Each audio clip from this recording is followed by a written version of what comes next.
Hey, beautiful people. Welcome to today's episode. Thank you so much for being here.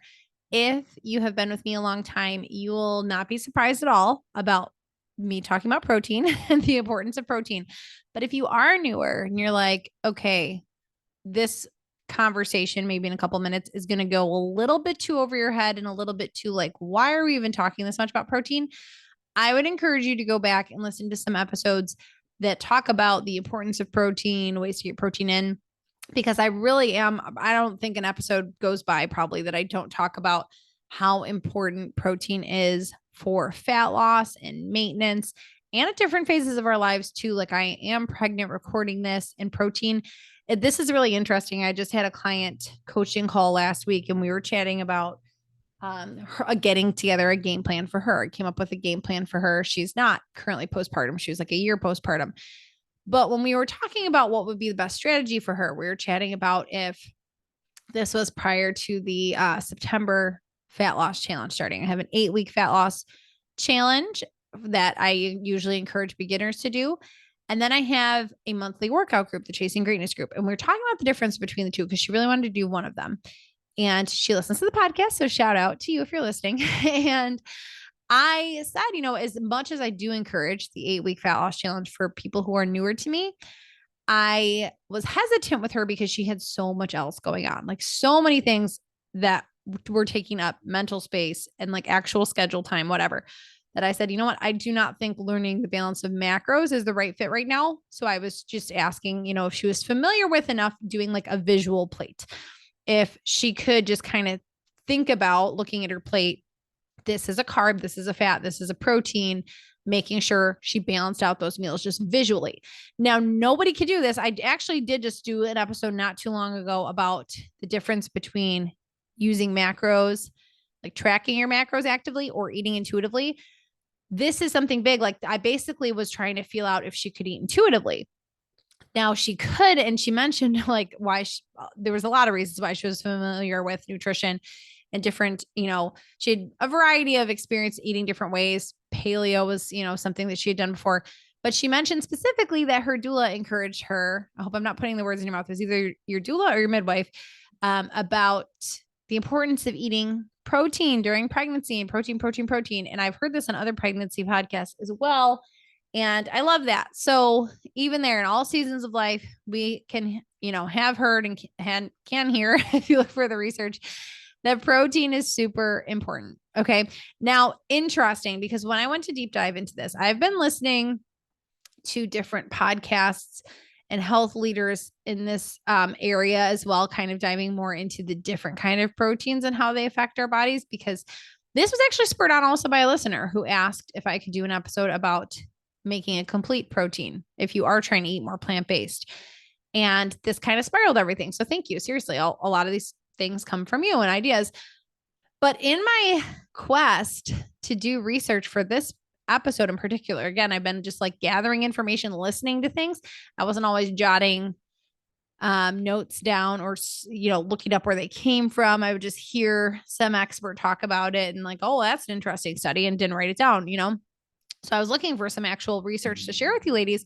And I do have some websites and things I'm going to reference. However, I will say that the current vibe out there is a big old push for plant-based and a big old push for, if you're eating animal protein, you're probably killing the planet and you're probably a terrible person, all these things. Now, obviously, we all have our own preferences, and that is beautiful. And that's something wonderful about the world, that if you enjoy eating in a plant-based way or you do it for whatever reasons you want to do it.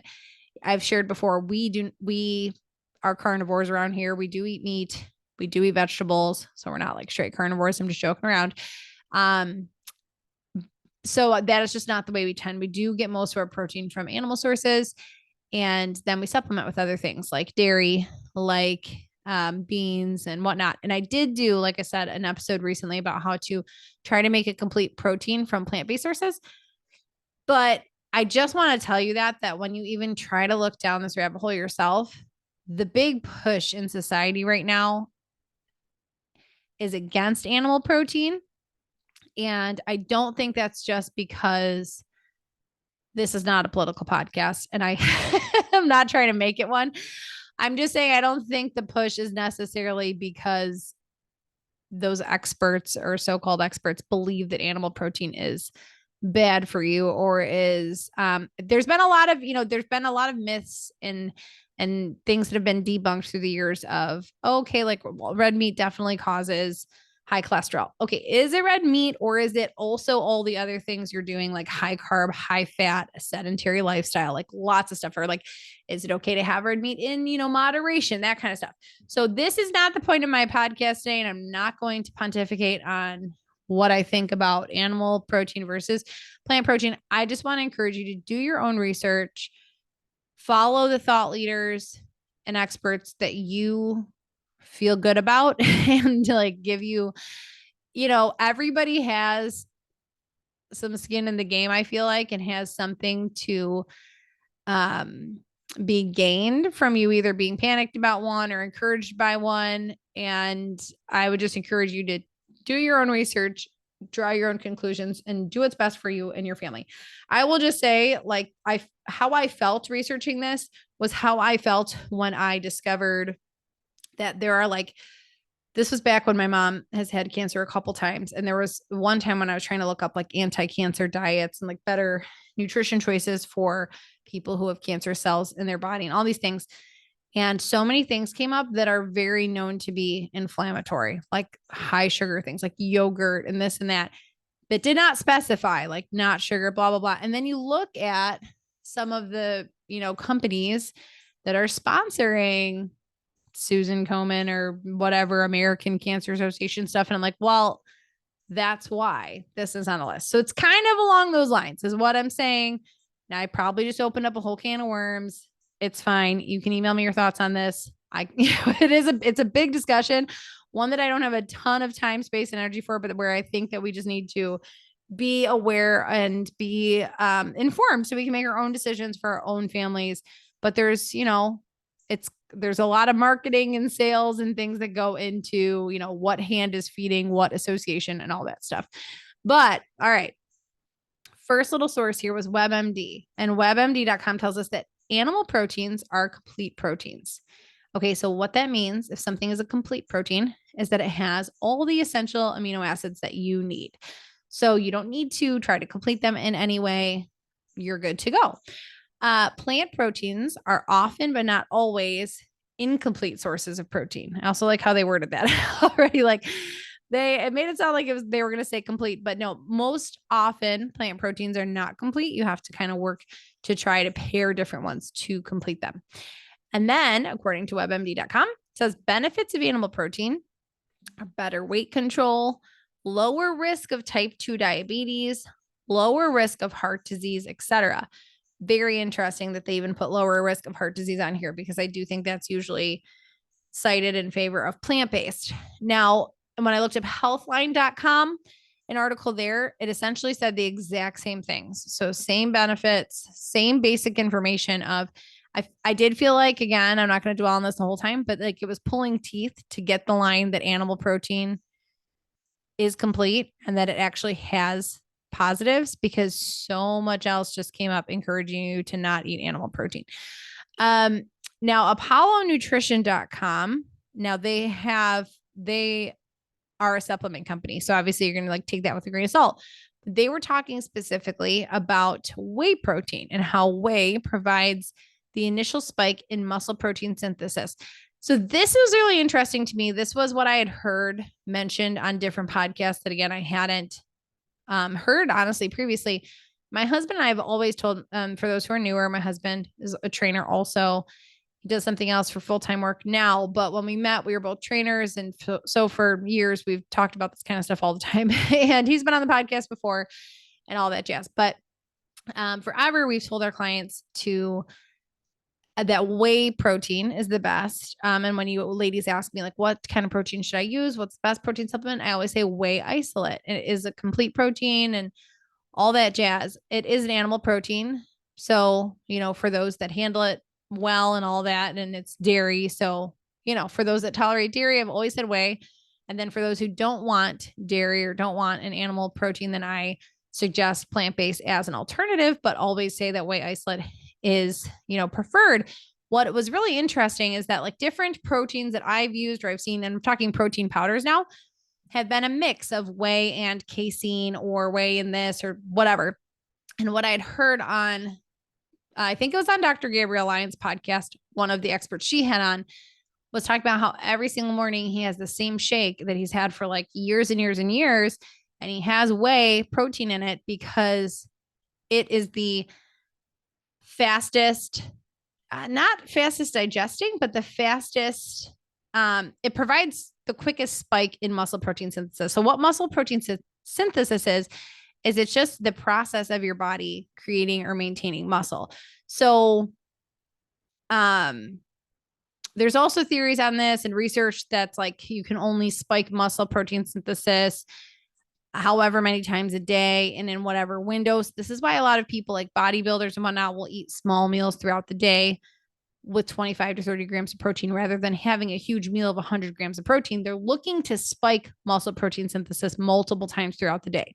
So all this to say, apollonutrition.com basically said this, and this is where I was basically looking for validation of like, okay, I've heard experts talking about this recently, and I do think there is, it seems like there's a lot of research that supports this, that whey specifically gets that muscle protein synthesis going for you. So very interesting because that maybe is worth your time in making sure that you have whey in the rotation if you can. I know I've said before that I think supplements should be to supplement whole food.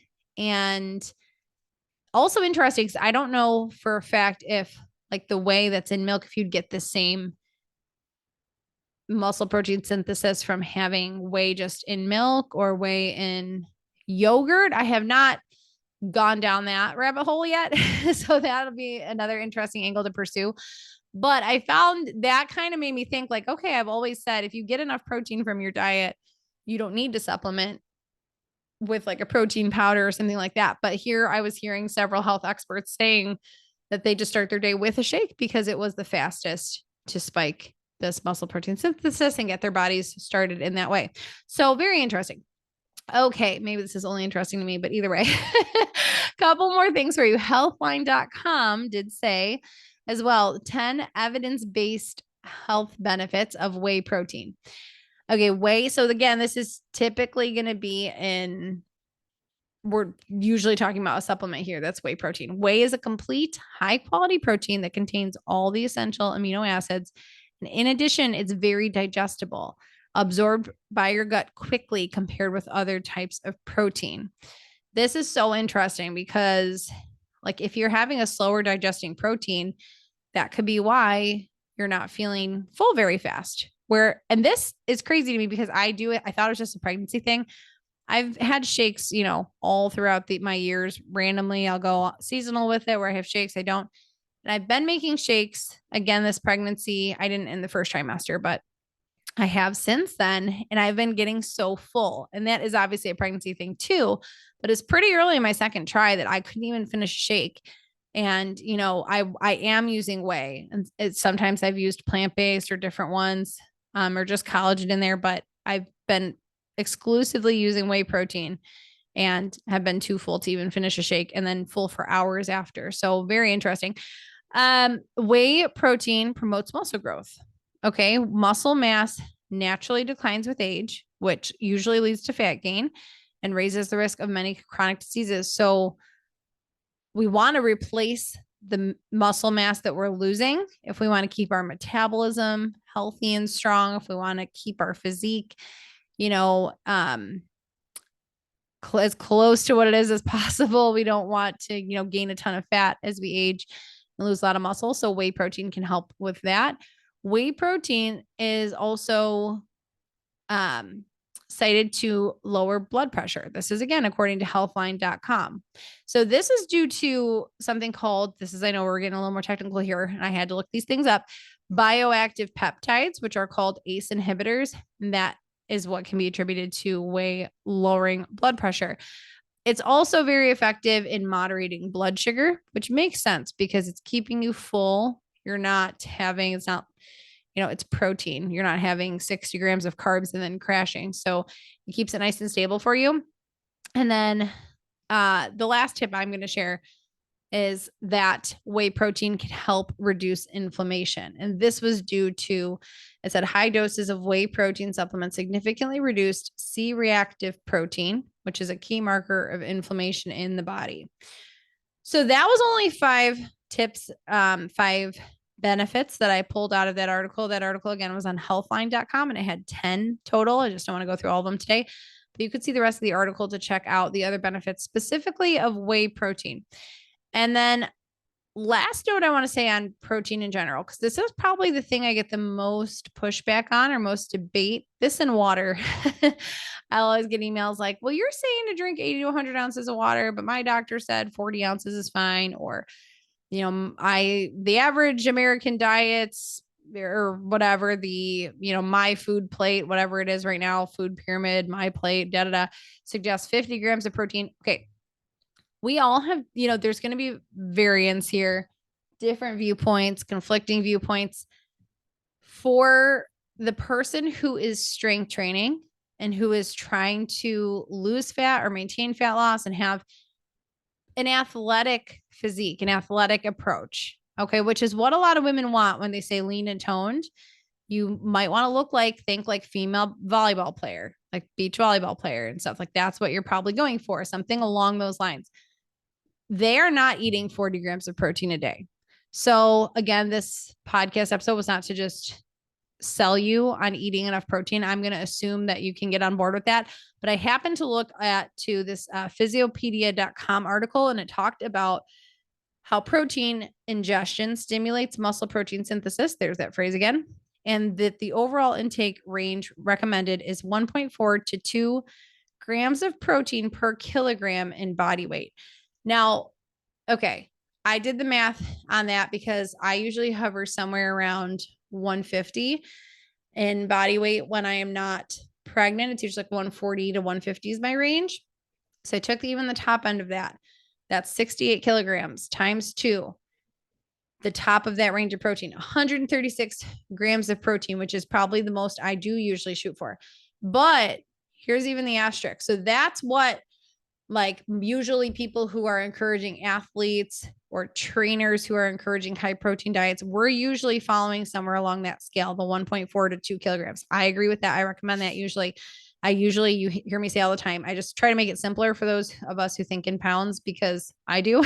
I don't always like to do the conversion. So I usually say between 100 grams and your ideal body weight in protein and working up to that, not just sliding right up to that. But this article actually talked about how that has been the norm, but how new evidence proposes that higher protein intakes greater than 3 kilograms a day may have positive effects on body composition in resistance trained individuals. That is, it promotes the loss of fat mass. So saying that even up to 3 times your body weight in kilograms daily could be really good for fat loss and composition, all that. So very interesting. Again, most of us just need to wrap our heads around the idea that we even need as much as 100 grams. And, there's, again, do what you then think is reasonable for you. That is what I typically do with anybody. If you're in a group program with me or one-on-one, I'm going to look at where you're already starting and then gradually encourage you to slide it up. And you are going to be shocked at how much easier it is to maintain your body composition, to change your body composition, and to feel full. Like that's the number one thing I hear is like, oh my gosh, I feel so full, but I'm eating more. Like there's a reason for that. Your food quality matters, like eating higher protein versus higher carb or higher fat matters. And there was one other thing I was going to say about that. And your quality of the protein matters, like we're talking about today. So maybe, just something to think about, something to pursue more research on your own. And I hope you found this informative. All right, next episode, we are going to talk about how you can save time while either achieving or maintaining a healthy lifestyle, because we all do not have time to spend hours a day on meal planning, on workouts, So we're going to talk about how we can save some time. All right. I hope you have a great rest of your day, and I will talk to you then.